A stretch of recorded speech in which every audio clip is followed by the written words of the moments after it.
Hey doc, I have been diagnosed with lung cancer. How long do I have? Will it be painful?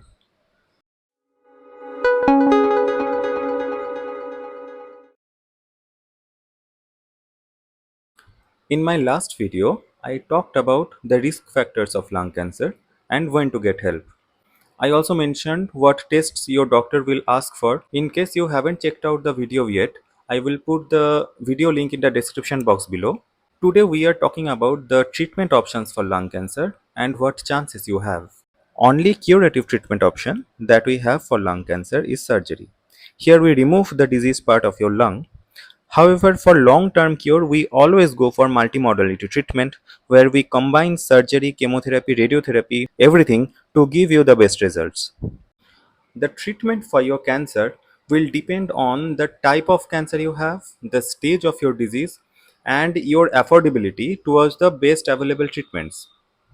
Cancer treatment is costly, so it is better if you have a medical insurance in hand. You may need to shift to a new city temporarily if in your regional cancer center all the treatment options are not available. So you need proper planning how the treatment is gonna go.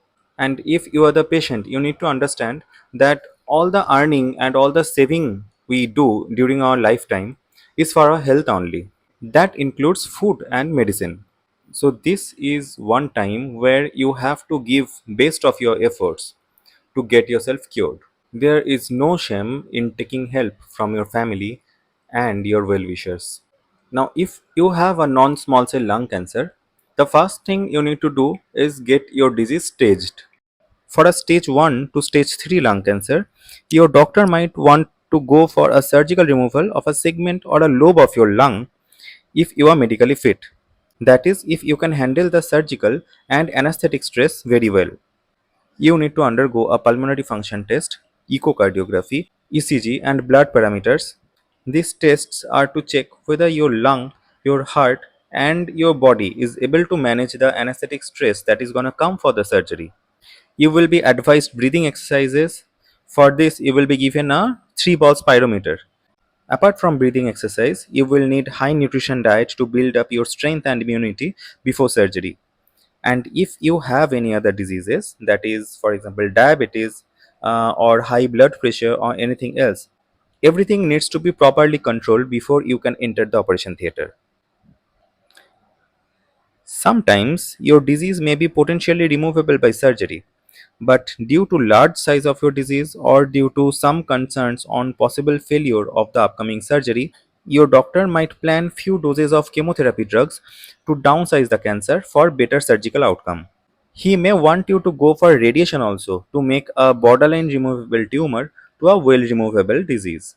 These are the idea of multimodality treatments that I mentioned earlier, where we take advantage of all the treatment options and try to remove the disease from the root. Also, if you have a stage 4 cancer, then there will be no survival advantage in case we go for a surgical trial. Then also you will be advised for chemotherapy and maybe radiation. If you have already underwent surgery or chemotherapy and your disease has still not gone, and your doctor has declared that chances of your cure is slim, you can enroll in clinical trials for experimental treatments. Palliative care specialists will be there to deal with your sufferings during your difficult times. They can prescribe you painkillers to deal with your pain.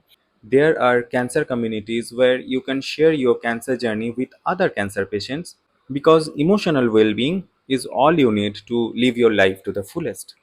In this era, we recommend every patient to undergo something known as molecular testing. You might be asked for few tests like PDL1, EGFR, ALK, ROS, KRAS, BRAF. These are particular parts of your cancer cell which might be defective, and we have a very specific targeted therapy to identify and kill the cancer cells. It's like you have a normal missile, that is chemotherapy, versus you have a homing missile, that is targeted therapy. A normal missile will destroy everything that comes in its path, whereas a homing missile will fix its target and destroy the target only. These might be less powerful, but often these show significant effect when all other treatments are failing. Have you ever heard your doctor mention the term immunotherapy? When an infection happens to us, our body makes a strong immune response against the bacteria. and it helps to clear the infection. But against cancer cells, we cannot build strong immune response. So what we can do, we can provide you artificial antibodies to help you fight your cancer. In the last portion of our discussion, I will talk about what surgeries we do to remove your cancer. You can either undergo an open surgery or a thoracoscopic or a robotic surgery. Advantage of thoracoscopic or robotic surgery is that you will have a very speedy recovery because there will be very minimal scar. Also, it is cosmetically far better. In any of these approaches, part of your lung will be removed. Rarely, even one whole lung might be needed to sacrifice. After surgery, you may experience some breathing difficulty, but it should reduce over time. Nevertheless, all these disease courses can be prevented in about 80% of the patients if we can promote smoking cessation strictly. Do you know what other diseases smoking can cause? That will be another video coming up next week. So stay tuned, subscribe to my channel and share this video to everyone in need.